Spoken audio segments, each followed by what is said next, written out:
Oh, value. Whoa, I stopped their dive. Oh my god, I'm so good. Have arrived. When's the next dive, guys? Oh, other diver? Stronger together. Oh, one above all. Nice. That's all it takes. Actually, that's all it takes. Massive L take support is by far the easiest role in the game, and it's not even close. It's genuinely not even close. You can play these heroes asleep. Yo, what's up, guys? Off-brand here, and today we're gonna be talking about the support strike that's been going on right now. Okay, so when I first heard there was a support strike, like, you would think it's like the NetEase, like, tech support staff, like, walking out and like trying to get better pay, and like it's like an actual labor strike. But this is actually just like the characters or players in the game who play the strategist role or support role in the game. And honestly, it's a lot of things going on at the moment, and I honestly don't even blame them for striking. There's like a lot of shit that they can't control, but it's also like more complex and like kind of stupid in my opinion. Anyways, so it's basically about supports not wanting to queue up support anymore because of like a multitude of reasons, coming from like disrespect from the community, or like how the matchmaking that doesn't really favor them. They don't get as much points compared to DPS players, and all in all, it's like they're just not gonna play support, and are instead gonna just lock DPS or Vanguard, or just not playing the game at all for a lot of people. And like, there's been a lot of like talks on Reddit, and a lot of talks on Twitter, a lot of people complaining, a lot of threads, a lot of comments, a lot of support for this, like, you know, for this little movement. And honestly, this all kind of started, or people are attributing this to, you know, a former Overwatch player, Necros, who's played a lot of Genji, who's now played a lot of Spiderman, who's been very big and popular in the community. And he's been pretty harsh towards support players, calling them like idiots and morons. You know, a lot of like untasteful things. You know, I don't think it's really nice to call them idiots and morons. There are like bad support players. They're not all infallible, but most players who I know play support, like who I play with, are actually really good players. But okay, let's be real. Like, this has been like happening for a while for supports and DPS. There's been a lot of like tension even before Necros made his comments. Like, in video games, people will always try to find somebody to blame, and in games like Overwatch or Rivals, it always tends to be the support players or the DPS players. Like, you're either not getting healed or you're not getting kills, and these are like the most hated roles or characters in the game. Okay, the core issues are toxicity. Supports are mad, or, you know, people are calling them out or saying things that aren't true, or like, you know, not helping them out when they need to be helped, or like calling them shit, calling them bad players, boosted, whatever, right?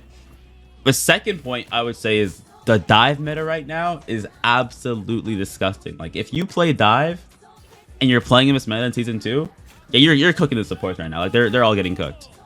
Third, a lot of supports are complaining that they don't get help or peeled by tanks or DPS players, and you know, this is like more complex. I want to like also talk about this later on in the video. And the fourth, ranked right now, the season MMR gains for support players is actually atrocious. The game really said like F you to all support players. They gain like 12 elo. They gain like pennies to a DPS dollar for like elo gains. It's actually insane. First, let's talk about toxicity. Like, supports are always being scapegoated in these games and like in ranked games, and I can see how that can be super frustrating. Like, it honestly highlights like a lot of things that are wrong with the community, and like the lack of understanding and empathy for support players, and like a lot of overlooking. People try to like downplay the support's impact, but like the thing is, like, you need supports in every game you play in Rivals. Like, there is no comp that can exist that don't have at least 2 of them in the game. You can have one DPS, you can have one tank, you can have like a mixed match or whatever, right? But for sure, like, this is almost a fact, you need 2 supports. This is like unarguable in my opinion. And I feel like people don't understand like the contribution supports to actually make in games, and I feel like this is a lack of just game sense and understanding. And the things you have to do to be good on support are like more soft skills instead of hard mechanical skills that DPS and tank players have to normally do. But they're still like important in the game, and these metrics are often like overlooked by the game itself, and players are going to be toxic and call support players boosted and say if you play support you're probably not good at the game, and like you're just carried by the character, you're not actually good. And like, these things are like half truths in my opinion. I feel like supports have a lower like skill floor. Like a lot of people can just hop on support and then immediately get value based off like the role itself. But to actually climb the ranks and be like a better support player than other support players, you have to learn a lot of skills and actually be very confident in the character you play. And like, just calling supports bad and not telling them how they can improve or what makes them bad is kind of like a weak argument and not something people should be just running around spouting. Like, what makes them actually bad? I know what a bad support looks like. I know what good support looks like. Support players in general aren't just all bad. They have to be good to climb, right? Like, this is like the argument people are trying to make. And I feel like support players are kind of like undervalued and unfairly targeted. And I will say, as the game has progressed, supports have actually had to get better and be more fluid in their roles and not just like sit on a character like cloak and dagger and just like instantly get value. No, but as people play the game, dive characters get better, DPS get better, so supports also have to follow suit. If you're just auto dying to the DPS every game on support and you don't know how to like survive, that becomes a you problem. And maybe they're right. Maybe you are not good at the game and you're probably boosted if you can't like control or like you can't hold your ground, you can't like outlast the DPS and call for support, call for peel. But yeah, I think the broader issues are like the toxicity that they're facing, and they just want to be treated like actual respectable players in the game. They want to be valued and like understood. That's the main thing. Like, don't downplay what they contribute to the game when you need them in every game. It's like a janitor saying like, oh yeah, you know, my job is like hard, it's a requirement. CEO's like, no, your job's not very that hard. We don't need janitors. Bro, everybody needs like janitors. This is like a bad metaphor or analogy, but my point is trying to say like you can't just downvalue somebody you need. Like, you don't exist without them also existing. Like, it's just like it's all about coexistence in my opinion. And we need to like understand that supportive players are very required and very necessary. Like, and you should probably like, you know, give them some more, you know, some props. Like, it's not the hardest role to play. I won't give him that. It's definitely the easiest role to play. But it's a role you actually need in the game, or you end up like everyone just dying and getting nothing done. Bad support players, like in the higher level lobbies, it really comes down to like support util. I'm not gonna lie.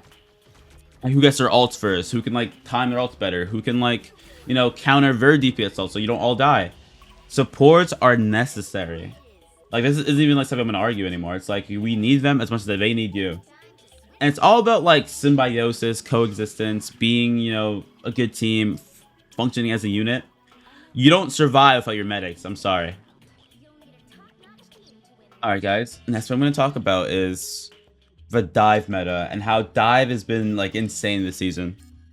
As like a dive player who plays a lot of Spider-Man, who's been learning magic, who does play psylocke and, you know, some dive tanks, dive has gotten to a point where it's like everybody is playing it. And because like what normally would happen in the previous seasons where there's like a lot more counters than like, you know, dive players, like it's actually a lot easier to ban dive because everybody just bans the Hulk no more team up off right. Like Hulk is always almost basically permabanned. And now you just ban like, I don't know, Hela or Torch or somebody else. And you basically have like free reign to just like play dive and like wreak havoc in anyone's backline. Like characters with like high mobility, like Spider-Man, BP, Magic, now have a lot more freedom to just go into your backline and just instantly target your supports. Like for support players to actually survive in this meta, they have to be constantly vigilant. They have to like see who's coming from every, you know, billions of directions and just try not to automatically die. Like even knowing that like, you know, last patch notes that they had like a lot of crazy changes, like they nerfed Soulbond, they nerfed like Loki's Link or his runes. Like these things that would keep them alive in the dive are now basically like are handicapped now. You know what I mean? And I will say that like it is a lot harder now to survive free dive. And you know, it's not like a one-way street. I feel like when players get dive and just keep dying to dive, even before, it's somewhat like it's gotta be somewhat of a support player's fault. If you play a character that just easily die to dive and you don't swap off or you don't like coordinate your teammates better or you don't call for help, you can't really blame players for blaming you for being bad. Like, yeah, if I'm getting dived by the entire backline or the entire front line in my backline, and I'm not like, yo guys, I'm getting dived, or I'm not trying to like use my cooldowns and utilities to stall it out, it's got to be at some point your fault. Like, it's not completely like your teammates are not peeling, but if you do call it, your teammates don't peel, yeah, then it's just a terrible team. And I feel like the recent nerfs have really impacted support survivability, and this has made like the feeling even worse than it was before. Especially now that like the normal dive counters aren't as prevalent, this could feel a bit, you know, a bit gross, you know, to play against or play with. Anyways, next thing we're also going to talk about is like the feeling of abandonment supports are feeling this season. Like, nobody really cares about like what you're going through, you know, how hard the game is for you, how you've been nerfed to the ground, how your characters are now feeling a lot less like impactful in games, and like there are a lot more counters to your ults now. Like Magneto got a pretty big buff, Emma Frost is grabbing you and like choke slamming you. It's like, it's not easy playing support. This shit is tough as hell, I'm not gonna lie. Like, when damage gets better, support's lives get harder. And since like the game has even came out, it feels like every like season patch is just nerfing some aspect of supporting. Like, you know what I mean? But this is also kind of, I will agree in the beginning, supports were too strong. Triple support meta was actually the most brain dead thing to play against, and I will agree. But now I feel like we're swinging too far in the wrong direction, where we're just completely we're kneecapping them. We're getting rid of them, to be honest, at this point. NetEase hates their support players. Like, the fact that we have more aggressive tank players instead of like supportive tank players, there's no one peeling for the backline anymore. Like, I've seen mags who have 2 bubbles not bubble versus supporters who are getting ulted, who are dying. They'd rather like bubble themselves and let their supports die. But you know what happens when you let your support die? Like, you know, these bad tank players, like, you will also die. You are not outliving a support player, like, keeping you alive. Like, it's like your constant IV drip of like help. But you let them die, and now you die, and then you blame your support for being bad. This doesn't make sense. And like, it is pretty weird because it is two-sided. I feel like a lot of people just don't communicate in this game anymore, or they don't really communicate at all. And I feel like with just good comms, you can like circumvent a lot of these problems. Like, I don't know. I feel like tank players should be more mindful of their supports and try to keep them alive. That's kind of your job. Like, you're not a bigger DPS. You are a supportive DPS. You kind of like do damage when you can, help your teammates when you can, positioning, hold space, whatever. But I've been seeing tanks that are flanking like they're DPS players. Like, I'll be playing a game, and somehow my Penny's in their backline. My Penny's behind them, and we have nobody like blocking any damage. Like, we're just like sitting here getting molded down by Punisher, Rocket Team up bullshit, and my tanks are nowhere to be found. Or if they don't even play with the correct tanks. Like, you're playing like more damage dealing tanks, we have no main tank. A lot of people just don't understand that these roles that people play are very important. And if no one keeps their support alive and support's happy, you're not going to be happy. And it just doesn't seem like something people want to go through anymore. Like, if I'm a support player, yeah, I would strike too. The game is kind of like against you in a lot of different ways. And like, I would feel very disconnected from my teammates if I didn't get help, like, at all. And I feel like people will downplay this for support players, and like, goddamn, yeah, if I don't feel appreciated when I'm keeping your entire team alive, fuck it, I'm just not gonna play support either, man. Like, I personally, I'm not a supportive player. Like, I'm pretty egotistical. I want to play DPS. I want to just delete their front line, kill their back line, do whatever you gotta do to win the game. And that's just how I play as a player. But you need players like me and players who don't think like me to coexist on the team. This isn't a single player game. Like, we can't all just think the same. And like, lastly, I'm also going to talk about the ranked grind this season for support players. And like, wow, NetEase added like performance-based matchmaking to the game. And tell me why, like, support players gain nothing per win, and they lose everything for a loss. It's actually insane. Like, I don't think the game has like a good metric of measuring how good a support player actually is, and like what they're actually contributing. Because if you go by like roughly just the numbers, like, yeah, they don't do enough damage. Yeah, no shit. Like, they're not damage dealers. So like, what are you like marking them on?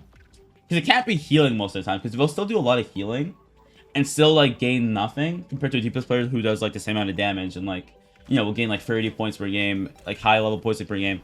It was actually leads to like a lot of issues. Like, there's actually like a support shortage now in higher elo. There are almost no support mains who are climbing higher and higher and higher compared to like DPS players. And this is like causing issues in like team comps. Like, dog, I'm going to games with like 4 DPS, no support players.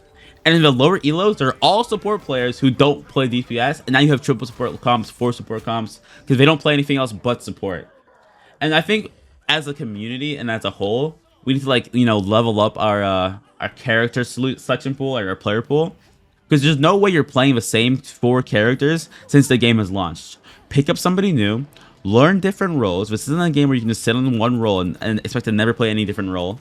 And honestly understand that like in ranked, you have to be more fluid than static. Like one-trick ponies don't really benefit as much from playing this game compared to players who can like play a lot of different characters. Like, because with a ban system, the moment they ban your one-trick player, I mean, no, you just one-trick, you are just gonna lose the game now. It is such an easy bottleneck to like enforce on somebody. And yeah, I think overall supports have been kind of like shafted by this game. There's not as many of them anymore in higher E-level lobbies. You know, quality of matches are going down. They kind of have to like play against a harder, you know, season for them. And I feel like overall it's not fair for them. And I would say you shouldn't call them boosted. I mean, there are boosted players in any role. That's not necessarily a point. I will say support is probably the easiest role to get boosted because like, you just queue with like better DPS players, like, and yeah, they'll climb. Like a really good support player playing with like a bad DPS player isn't gonna get that much, you know, from playing with that bad DPS player. You know what I mean? Like, no matter how much you support a bum, that bum will still be a bum. Like, no matter how much you give heals to this guy, if he can't hit a shot or kill something, you are just doing empty healing at this point. Like, he's not gonna contribute at all. So it's just like, you know, I feel like the game needs a better evaluation system for who's boosted, who's not boosted, like what each role contributes to. Like, there's no one role that is like bad. They all have their strengths and weaknesses, obviously, but this is like what makes a game like Rivals like a fun game to play. That combines a bunch of different players with different mindsets and puts them into the same lobby, and you all can contribute differently based on how good you are at the game. And yeah, I feel like the rank system should not favor damage and elims over like, you know, supportive players, because yeah, this leads to even deeper problems. Like, and I feel like supports have been undervalued.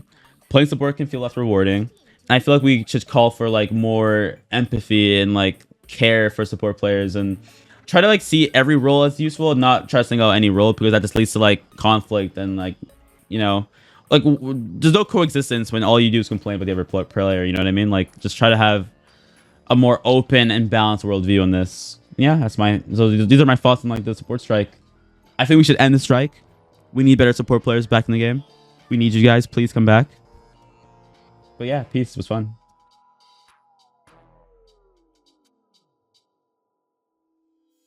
Yo, Brandon, I heard you're popping off on Twitch. You're gonna keep up the grinds, and you're doing good work, man. I'm cheering for you.